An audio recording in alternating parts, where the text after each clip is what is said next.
ಓಂ ಶ್ರೀ ಗುರು ಬಸವಲಿಂಗಾಯ ನಮಃ. ಎಲ್ಲರಿಗೂ ಶರಣು ಶರಣಾರ್ಥಿಗಳು. ವೀಣಾ ಬನ್ನಂಜೆಯವರೇ, ಇತ್ತೀಚೆಗೆ ತಾವು ತಿಂಗಳೆಯಲ್ಲಿ ನಡೆದ ಕಾರ್ಯಕ್ರಮ ಒಂದರಲ್ಲಿ ಶರಣರ ಕುರಿತಾಗಿ ಮತ್ತು ಅನುಭವ ಮಂಟಪದ ಕುರಿತಾಗಿ ತಮ್ಮ ಅನಿಸಿಕೆಗಳಲ್ಲಿ ಅನೇಕ ತಪ್ಪುಗಳಿವೆ. ಒಂದು ಸಾರಿ ವಚನಗಳನ್ನು ಪುನರಾವಲೋಕನ ಮಾಡಬೇಕು. ನಮ್ಮ ಮಾತು ಅವರು ಖಂಡಿತಕ್ಕೂ ಆ ಕಾಲಕ್ಕೆ ಹೀಗೊಂದು ಮಂಟಪ ಕಟ್ಟಿರಲಿಲ್ಲ. ನಿಮ್ಮ ಮೊದಲನೆಯ ಅನಿಸಿಕೆಯ ಕೊನೆಯ ಭಾಗದಲ್ಲಿ ನೀವು ಹೇಳ್ತೀರಿ, ಶಿವಶರಣರು ಖಂಡಿತಕ್ಕೂ ಆ ಕಾಲಕ್ಕೆ ಹೀಗೊಂದು ಮಂಟಪ ಕಟ್ಟಿರಲಿಲ್ಲ. ಈ ನಿಮ್ಮ ಅನಿಸಿಕೆಯನ್ನ ಇಲ್ಲಿ ನಾವು ತಪ್ಪು ಅಂತ ತೋರಿಸಿಕೊಡ್ತೇವೆ.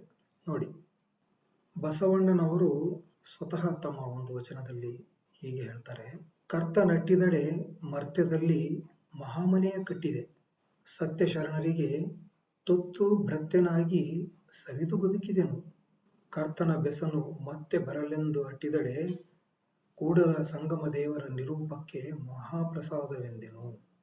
ಕರ್ತ ಕಳಿಸಿಕೊಟ್ರೆ ಮರ್ತ್ಯದಲ್ಲಿ ಮಹಾಮನೆಯನ್ನ ಕಟ್ಟಿದೆ ಅಂತ ಬಸವಣ್ಣನವರು ಸ್ವಯಂವಾಗಿ ಹೇಳ್ತಾ ಇದ್ದಾರೆ.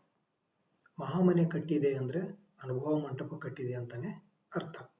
ಅಂತಹ ಕಟ್ಟಿದಂತಹ ಮಹಾಮನೆಯಲ್ಲಿ ಏನ್ ಮಾಡ್ತಾ ಇದ್ರು ಬಸವಣ್ಣನವರು ಅಂತಂದ್ರೆ, ಕೂಡಲ ಸಂಗಮ ದೇವಯ್ಯ, ನೋಡಿ ಎರಡನೇ ವಚನದ ಕೊನೆಯ ಸಾಲು, ಕೂಡಲ ಸಂಗಮ ದೇವಯ್ಯ ನಿಮ್ಮ ಮಹಾಮನೆಯಲ್ಲಿ ಮಡಿವಾಳನೂ ನಾನು ಕೂಡಿ ಸುಖದಲ್ಲಿ ಇದ್ದೇವಯ್ಯ. ಮಡಿವಾಳ ಮಾಚಿದೇವರು ಮತ್ತು ಬಸವಣ್ಣನವರು ಅಲ್ಲಿ ಇಬ್ಬರು ಶಿವಾನುಭವ ಗೋಷ್ಠಿಯನ್ನ ಮಾಡುತ್ತಾ ಸುಖದಲ್ಲಿ ಇದ್ರು ಅಂತ. ಅಂತಹ ಮಡಿವಾಳ ಮಾಚಿದೇವರ ಬಗ್ಗೆ ಹೇಳ್ತಾರೆ ಬಸವಣ್ಣನವರು. ಹೆಂಗಿದ್ರು ಮಡಿವಾಳ ಮಾಚಿದೇವರು ಅಂದ್ರೆ, ಕಲ್ಪಿತವ ಕಳೆದ ಅಕಲ್ಪಿತವ ತುಳುಹಿದ, ಮನವ ಮಾಣಿಸಿ ಘನವ ನೆಲೆಗೊಳಿಸಿದ, ತನುವ ಕೆಡಿಸಿ ಅನುವ ಸ್ಥಾಪ್ಯವ ಮಾಡಿದ, ಅಂತರಂಗದಲ್ಲಿ ಮಹಾಜ್ಞಾನವ ತುಂಬಿದ, ಬಹಿರಂಗದಲ್ಲಿ ಸದಾಚಾರವ ನೆಲೆಗೊಳಿಸಿದ, ನಿಮ್ಮ ನಿಲುವನು ಎನಗೆ ಒರೆದೊರೆದು ಹೇಳಿ ತೋರಿಸಿ, ಎನ್ನ ನಿಮ್ಮ ಶ್ರೀಪಾದಕ್ಕೆ ಯೋಗ್ಯನ ಮಾಡಿದ ಕೂಡಲ ಸಂಗಮ ದೇವಯ್ಯ, ನಿಮ್ಮ ಮಹಾಮನೆಯಲ್ಲಿ ಮಡಿವಾಳನು ನಾನು ಕೂಡಿ ಸುಖದಲ್ಲಿ ಇದ್ದೇವಯ್ಯ. ಹೀಗೆ ಬಸವಣ್ಣನವರು, ಮಡಿವಾಳ ಮಾಚಿದೇವರು, ಚನ್ನಬಸವಣ್ಣನವರು ಮತ್ತಿತರ ಶರಣರು ಕೆಲ ಕಾಲ ಮಹಾಮನೆಯಲ್ಲಿ ಅನುಭವ ಗೋಷ್ಠಿ, ಕೆಲ ಕಾಲ ಶಿವಾನುಭವ ಗೋಷ್ಠಿ, ತನ್ನತಾನರಿಯುವುದು, ಅಂತರಂಗದಲ್ಲಿ ಅರಿವಿನ ಮಹಾಜ್ಞಾನ, ಬಹಿರಂಗದಲ್ಲಿ ಆ ಅರಿವೇ ಸದಾಚಾರವಾಗಿ ನೆಲೆಗೊಳ್ಳುವಂತಹದ್ದು, ಇದೆಲ್ಲವನ್ನ ಅವರು ಅನುಭವದಿಂದ ಕಂಡುಕೊಂಡು ಆನಂದದಿಂದ ಇದ್ರು ಮಹಾಮನೆಯಲ್ಲಿ. ಮುಂದೆ ಅಲ್ಲಮ ಪ್ರಭುದೇವರು ಆ ಮಹಾಮನೆಗೆ ಬರ್ತಾರೆ. ಬಂದಂತಹ ಅಲ್ಲಮ ಪ್ರಭುದೇವರು ಅವ್ರು ಹೇಗಿದ್ರು, ಏನ್ ಮಾಡಿದ್ರು ಅನ್ನೋದನ್ನ ಬಸವಣ್ಣವರು 3ನೇ ವಚನದಲ್ಲಿ ಹೇಳ್ತಾ ಇದ್ದಾರೆ. ಕಾಲಿಲ್ಲದೆ ನಡೆವನು, ಕೈಯಿಲ್ಲದೆ ಹಿಡಿವನು, ಕಣ್ಣಿಲ್ಲದೆ ನೋಡುವನು ಸಹಜವಾಗಿ, ಮೈಯಿಲ್ಲದ ಬಣ್ಣ ಮಥನವಿಲ್ಲದ ಕೂಟ, ಸೈವೆರಗಾಗಿ ಸಿಡಿಯ ಮೇಲೆ ಒಡಲು ತನ್ನನರಿಯದು, ಒಡಲು ತಾನರಿಯನು, ಬಿಡದೆ ಎನ್ನ ಬೆಂಬತ್ತಿ ಬಂದ ಪರಿಯ ನೋಡ, ಜಡವಿಡಿದ ಎನ್ನ ಕಾಯದ ಕಳವಳವ ತಿಳುಹಲೆಂದು ಅಡಿಗಡಿಗೆ ಅನುಭವವ ತೋರುತ್ತಲಿದ್ದಾನೆ. ಅಲ್ಲಮ ಪ್ರಭುದೇವರು ಅಡಿಗಡಿಗೆ ಅನುಭವವನ್ನ ತೋರುತ್ತಲಿದ್ರು. ಅವರು ಅನುಭವಿ ಅಲ್ಲಮ ಪ್ರಭುದೇವರು. ಅಂತಹ ಅನುಭವಿ ಅಲ್ಲಮ ಪ್ರಭುದೇವರನ್ನ ಕಂಡುಕೊಂಡು ಬಸವಣ್ಣನವರ ಜಡವಿಡಿದ ಕಾಯದ ಕಳವಳ ಕಳೆದೋಯ್ತು. ಆತ ಹೆಂಗಿದ್ದಾನಂದ್ರೆ, ಅಲ್ಲಮ ಪ್ರಭುದೇವರು ಕುಳ್ಳಿದ್ದ ಎಡೆಯಲ್ಲಿ ಕುಂಟ, ನಿಂದಿದ್ದ ಎಡೆಯಲ್ಲಿ ಹೆಳವ, ಎಲ್ಲಿ ನೋಡಿದಡಲ್ಲಿ ಪರಿಪೂರ್ಣನು, ಮೆಲ್ಲ ಮೆಲ್ಲನೆ ಒಳಗನರಿ ತೋರುತ್ತಾ ಇದ್ದಾನೆ, ಬಲ್ಲವರೆಲ್ಲ ಬದುಕಿ ಎಂದು ಜಲ್ಲರಿಯ ಮೇಲೊಂದು ಬೆಳುಗಡೆಯ ಹಿಡಿದು ಬಲ್ಲಿದ ನಾನೆಯೇ ತಡೆದು ನಿಲ್ಲಿಸಬಲ್ಲನು. ಕೂಡಲ ಸಂಗಮ ದೇವರ ಮಹಾಮನೆಯಲ್ಲಿ ಪ್ರಭುದೇವರ ಮೊರೆ ಹೊಕ್ಕು ಬದುಕಿದೆನು. ಕೂಡಲ ಸಂಗಮ ದೇವರ ಮಹಾಮನೆ ಅಂದರೆ ಬಸವಣ್ಣನವರ ಮಹಾಮನೆಗೆ ಬಂದಂತಹ ಪ್ರಭುದೇವರು ಅಲ್ಲಿ ಅನುಭವ ಮತ್ತು ಅನುಭವದ ಸಹಜ ಸ್ಥಿತಿಯಲ್ಲಿ ಅವರು ಯಾವ ರೀತಿ ಇದ್ರು ಪರಿಪೂರ್ಣವಾಗಿ ಅನ್ನೋದನ್ನ ಕಂಡಂತಹ ಬಸವಣ್ಣನವರು ಅಂತಹ ಪ್ರಭುದೇವರ ಮೊರೆಯನ್ನು ಹೊಕ್ಕಿ ಬದುಕಿದೆನು ಅಂತ ವಿನಯಮೂರ್ತಿ ಬಸವಣ್ಣನವರು ಈ ವಚನದಲ್ಲಿ ಹೇಳ್ತಾರೆ. ನೋಡಿ, ಬಸವಣ್ಣನವರು ಸ್ವಯಂ ತನ್ನ ತಾನರಿದಂತಹ ಅರಿವೇ ಗುರುವಾಗಿ, ಆಚಾರವೇ ಲಿಂಗವಾಗಿ, ಅನುಭವವೇ ಜಂಗಮವಾಗಿ, ಪರಿಣಾಮವೇ ಪ್ರಸಾದವಾದಂತಹ ಮಹಾಶರಣ ಬಸವಣ್ಣ. ಆತನ ನಡೆ ನುಡಿಯೇ ಪಾದೋದಕ. ಈ ರೀತಿಯಲ್ಲಿ ಭಕ್ತನಾದ ಬಸವಣ್ಣನವರಿಗೆ 5 ಮುಖಗಳು: ಗುರು, ಲಿಂಗ, ಜಂಗಮ, ಪ್ರಸಾದ, ಪಾದೋದಕ. 5 ಡೈಮೆನ್ಷನ್ಸ್ ಆಫ್ ದ ಭಕ್ತಿ. ಬಸವಣ್ಣನವರ 5 ಮುಖಗಳು. ಆದರೆ ಬೇರೆಡೆಯಲ್ಲಿ ಅನುಭವವನ್ನು ಕಂಡಂತಹ ಬಸವಣ್ಣನವರು ಅದನ್ನ ನೋಡಿ ಗೌರವಿಸ್ತಾರೆ. ಅವರಿಗೂ ಸಹಿತ ತಮ್ಮಂತೆಯೇ ಆದ ಅನುಭವವನ್ನು ಕಂಡು ಖುಷಿ ಪಡ್ತಾರೆ.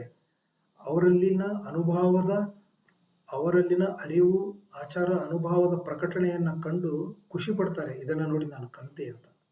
ಎಲ್ಲರಿಂದಲೂ ನಾನು ಕಲಿತೀನಿ ಅನ್ನುವಂತಹ ಬಸವಣ್ಣನವರ ಭಾವ.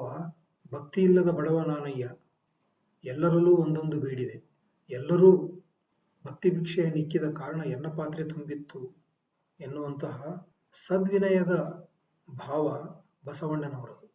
ಅದಕ್ಕಾಗಿ ಅವರು ಎಲ್ಲೆಲ್ಲಿ ಅನುಭವವನ್ನು ಕಾಣ್ತಾರೋ ಅಲ್ಲೆಲ್ಲಿ ಅವರ ಜೊತೆಗೆ, ಅವರಲ್ಲಿ ಎನಗಿಂತ ಕಿರಿಯರಿಲ್ಲ, ಶಿವಭಕ್ತರಿಗಿಂತ ಹಿರಿಯರಿಲ್ಲ ಎಂದು ಅವರೊಡನೆ ಒಂದಾಗ್ತಾರೆ. ಇದು ಮಹಾಮನೆಯಲ್ಲಿ ಪ್ರತಿ ದಿವಸ ನಡೀತಾ ಇತ್ತು. ಬೇರೆ ಬೇರೆ ಕಡೆಯಿಂದ ಬಂದಂತಹ ಶರಣರ ಜೊತೆಗೆ ಬಸವಣ್ಣನವರ ಅನುಭವ. ಇನ್ನೂ ಕೆಲವು ವಚನಗಳಿವೆ ಬಸವಣ್ಣನವರ ಮಹಾಮನೆಯ ಬಗ್ಗೆ. ಬಸವಣ್ಣನವರ ಮಹಾಮನೆಯಲ್ಲಿ ಮಾದಾರ ಚೆನ್ನಯ್ಯನವರು ಹೇಳ್ತಾರೆ.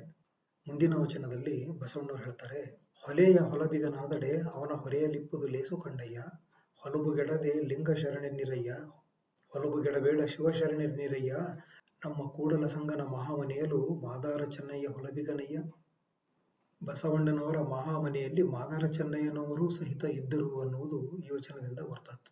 ಬಸವಣ್ಣನವರು ಸ್ಥಾಪಿಸಿದ ಅನುಭವ ಮಂಟಪದಲ್ಲಿ ಮಾದಾರ ಚೆನ್ನಯ್ಯನವರು ಭಾಗವಹಿಸ್ತಾ ಇದ್ರು. ಇಲ್ಲಿದೆ ಪ್ರೂಫ್. ಇನ್ನು ಅನೇಕ ವಚನಗಳಿವೆ ಬಸವಣ್ಣನವರು ಮಹಾಮನೆ ಬಗ್ಗೆ ಹೇಳಿದುದು.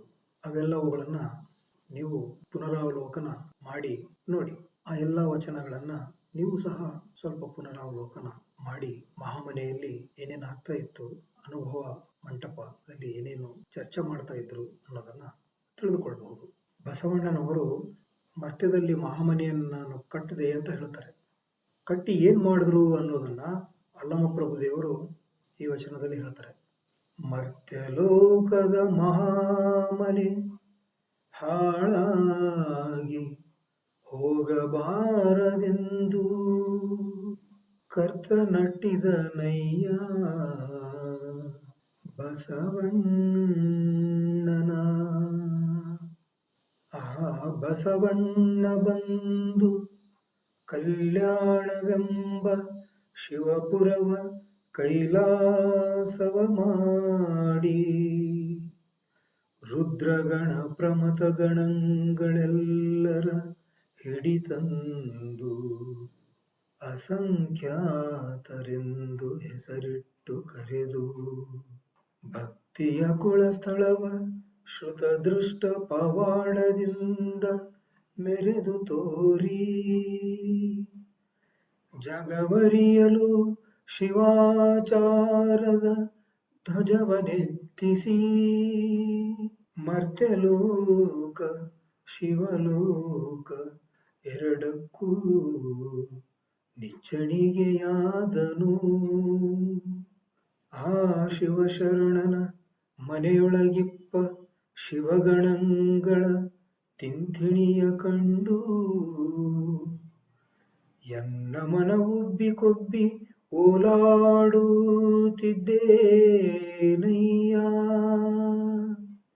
ನಮ್ಮ ಗುಹೇಶ್ವರನ ಶರಣ ಸಂಗನ ಬಸವಣ್ಣನ ದಾಸೋಹದ ಘನವನೇನೆಂದೆನಗುವುದು ನೋಡ ಸಿದ್ದರಾಮಯ್ಯ. ಇನ್ನೊಂದು ವಚನದಲ್ಲಿ ಅಲ್ಲಮಪ್ರಭು ದೇವರು ಬಸವಣ್ಣನವರ ಮಹಾಮನೆ ಹೇಳ್ತಾರೆ. ಆದಿಯ ಲಿಂಗವ ಮೇದಿನಿಗೆ ತಂದು ಮರ್ತ್ಯಲೋಕದಲ್ಲಿ ಮಹಾಮನೆಯ ಕಟ್ಟಿದನಯ್ಯ ಸಂಗನ ಬಸವಣ್ಣನು. ಆ ಮನೆಯ ನೋಡಲೆಂದು ಹೋದಡೆ ಆ ಗ್ರಹ ಹೋಗದ ಮುನ್ನವೇ ಎನ್ನ ನುಂಗಿತ್ತಯ್ಯ. ಅದಕ್ಕೆ ಕಂಬ 1 ತೊಲೆ 6, ಜಂತವೆಲೆಗೆ 36. ಪ್ರಮಥ ಗಣಗಳೆಲ್ಲರೂ ಆತನ ಒಕ್ಕುದ ಕೊಳಲೆಂದು ಬಂದು ಆ ಮನೆಯ ಹೊಕ್ಕು ನಿಶ್ಚಿಂತ ನಿವಾಸಿಗಳಾದರು. ಗುಹೇಶ್ವರನ ಶರಣ ಸಂಗನ ಬಸವಣ್ಣನ ಮಹಾಮನೆಯ ಕಂಡು ಧನ್ಯನಾದೆನು ಕಾಣ ಸಿದ್ದರಾಮಯ್ಯ. ಇನ್ನೊಂದು ವಚನದಲ್ಲಿ ಅಲ್ಲಮ ಪ್ರಭುದೇವರು ಬಸವಣ್ಣನವರ ಮಹಾಮನೆ ಹೇಗಿತ್ತು ಅದನ್ನು ನಾನು ಕಂಡೆ ಅಂತ ಹೇಳ್ತಾ ಇದ್ದಾರೆ. ಅಲ್ಲಮ ಪ್ರಭುದೇವರಂತೂ ಸುಳ್ಳು ಹೇಳಕ್ ಸಾಧ್ಯ ಇಲ್ವಲ್ಲ. ಮತ್ತು ಈ ವಚನಗಳು ಯಾವುವು ಸಹಿತ ಶೂನ್ಯ ಸಂಪಾದನೆಯಲ್ಲಿ ಹುಡುಕಿದರೂ ಸಿಗೋದಿಲ್ಲ. ಶೂನ್ಯ ಸಂಪಾದನೆಕಾರರ ಸೃಷ್ಟಿಯಲ್ಲ. ಇವು 12ನೇ ಶತಮಾನದ ಬಸವ, ಅಲ್ಲಮ, ಚನ್ನಬಸವ, ಸಿದ್ದರಾಮ, ಅಕ್ಕ ಮಹಾದೇವಿ ಮೊದಲಾದ ಶರಣರು ಸ್ವತಂತ್ರವಾಗಿ ಬರೆದಂತಹ ವಚನಗಳು. ಬಸವಣ್ಣನವರ ಜೊತೆಯಲ್ಲಿಯೇ ಇದ್ದಂತಹ ಚನ್ನಬಸವಣ್ಣನವರು ಬಸವಣ್ಣ ಮಹಾಮನೆಯನ್ನ ಕಟ್ಟಿ ಏನ್ ಮಾಡಿದ್ರು ಅನ್ನೋದನ್ನ ಈ ವಚನದಲ್ಲಿ ಹೇಳ್ತಾರೆ. ಬಸವಣ್ಣ ಮರ್ತ್ಯಲೋಕಕ್ಕೆ ಬಂದು ಮಹಾಮನೆಯ ಕಟ್ಟಿ ಭಕ್ತಿ ಜ್ಞಾನವೆಂಬ ಜ್ಯೋತಿಯನ್ನು ಎತ್ತಿ ತೋರಲು ಸುಜ್ಞಾನವೆಂಬ ಪ್ರಭೆ ಪಸರಿಸಿತಯ್ಯ ಜಗದೊಳಗೆ. ಬೆಳಗಿನುಳು ತಿಳಿದು ನೋಡಿ ಹರಿದಿದ್ದ ಶಿವಗಣಗಳೆಲ್ಲ ನೆರೆದು ಕೂಡಿತಯ್ಯ. ಕೂಡಲ ಚನ್ನ ಸಂಗಮ ದೇವ ನಿಮ್ಮ ಶರಣ ಬಸವಣ್ಣನ ಕೃಪೆಯಿಂದ ಪ್ರಭುದೇವರ ನಿಜವನರಿದು ನಿಶ್ಚಿಂತರಾದರಯ್ಯ ಶಿವಗಣಗಳೆಲ್ಲರು. ನೀಲಾಂಬಿಕಾ ತಾಯಿ, ಬಸವಣ್ಣನವರು, ಅಲ್ಲಮ ಪ್ರಭುದೇವರು, ಚನ್ನಬಸವಣ್ಣನವರು, ಸಿದ್ದರಾಮೇಶ್ವರರು ಇವರ ವಚನಗಳಿಂದ ನಮಗೆ ತಿಳಿದು ಬರುವುದೇನೆಂದರೆ, ಬಸವ ಕಲ್ಯಾಣದಲ್ಲಿ ಬಸವಣ್ಣನವರು ತಮ್ಮ ಮನೆಯನ್ನೇ ಅರಿವಿನ ಮನೆಯಾಗಿ, ಮಹಾಮನೆಯಾಗಿ, ಅನುಭವ ಮಂಟಪವಾಗಿ ಪರಿವರ್ತಿಸಿದ್ದರು. ಅದಾದ ನಂತರ ಬಸವಣ್ಣನವರ ಮನೆಯ ಪಕ್ಕದಲ್ಲೇ ಅಥವಾ ಬಸವಣ್ಣನವರ ಮನೆಯ ವಠಾರದಲ್ಲಿಯೇ ಅನುಭವ ಮಂಟಪ ಎನ್ನುವಂತಹ ಒಂದು ಭೌತಿಕ ಕಟ್ಟಡ ಇರುವುದು ಈ ವಚನಗಳ ಆಧಾರದೊಂದಿಗೆ ಸಿದ್ಧವಾಗ್ತದೆ. ತಾವು ಹೇಳಿದ ಹಾಗೆ ನಾವು ವಚನಗಳನ್ನು ಪುನರಾವಲೋಕನವನ್ನು ಮಾಡಿ ಬಸವ ಕಲ್ಯಾಣದಲ್ಲಿ ಅನುಭವ ಮಂಟಪ ಇತ್ತು, ಅಲ್ಲಿ ಇಂಥ ಚರ್ಚೆ ಆಯಿತು ಅಂತ ಸಿದ್ಧ ಮಾಡಿ ತೋರಿಸಿದ್ದೇವೆ. ಆ ಕಾಲದಲ್ಲಿ ಶಿವಶರಣರು ಬಸವಣ್ಣನವರು ಇಂತಹ ಅನುಭವ ಮಂಟಪವನ್ನು ಕಟ್ಟಿ ಅದರಲ್ಲಿ ಅವರು ಚರ್ಚೆಯನ್ನು ಮಾಡ್ತಾ ಇದ್ರು, ಶಿವಾನುಭವ ಗೋಷ್ಠಿಯನ್ನ ಮಾಡ್ತಾ ಇದ್ರು. ಎಲ್ಲರೂ ಅನುಭವ ಮಂಟಪವನ್ನು ಕಟ್ಟಿದ ಬಸವಣ್ಣನವರು ಎಲ್ಲಾ ಶರಣರನ್ನು ಇವನಾರವ ಇವನಾರವ ಇವನಾರವ ಎನ್ನದೆ ಎಲ್ಲರನ್ನೂ ಅನುಭವ ಮಂಟಪದೊಳಗೆ ಕರೆದುಕೊಂಡು ಅವರ ಜೊತೆ ಆಧ್ಯಾತ್ಮಿಕ, ಸಾಮಾಜಿಕ, ಆರ್ಥಿಕ, ದೇಶದ ಹಿತಚಿಂತನೆ, ವಿಶ್ವದ ಹಿತಚಿಂತನೆ, ಲೋಕ ಕಲ್ಯಾಣ, ವ್ಯಕ್ತಿ ಕಲ್ಯಾಣ, ವ್ಯಷ್ಟಿ ಕಲ್ಯಾಣ, ಸಮಷ್ಟಿ ಕಲ್ಯಾಣ, ವರ್ಗಭೇದವಿಲ್ಲದೆ, ಲಿಂಗಭೇದವಿಲ್ಲದೆ, ವರ್ಣಭೇದವಿಲ್ಲದೆ ಮಾಡ್ತಾ ಇದ್ರು ಅನ್ನೋದಕ್ಕೆ ಅನೇಕ ವಚನಗಳ ಆಧಾರ ಸಿಗ್ತದೆ. ಎಲ್ಲರನ್ನೂ ತೆಗೆದುಕೊಂಡು ಎಲ್ಲರೊಡನೆ ಅವರು ಚರ್ಚೆ ಮಾಡಿ ಅನುಭವದಿಂದ ವಚನಗಳು ಎಲ್ಲರೂ ಬರಿತಾ ಇದ್ದುದರಿಂದ ಇದು ಕೇವಲ ಫಸ್ಟ್ ಪಾರ್ಲಿಮೆಂಟ್ ಅಲ್ಲ, ಇದು ಮಾನವ ಹಕ್ಕುಗಳ ಪ್ರಥಮ ವಿಶ್ವಸಂಸ್ಥೆ. ಅನುಭವ ಮಂಟಪ. ಅನುಭವ ಮಂಟಪದಲ್ಲಿ ಚರ್ಚೆಯಾಗದಂತಹ ಮಾನವ ಹಕ್ಕುಗಳೇ ಇಲ್ಲ. ಮಾದಾರ ಚೆನ್ನಯ್ಯನ ದಾಸಿಯ ಮಗ, ಡೋಹಾರ ಕಕ್ಕಯ್ಯನ ದಾಸನ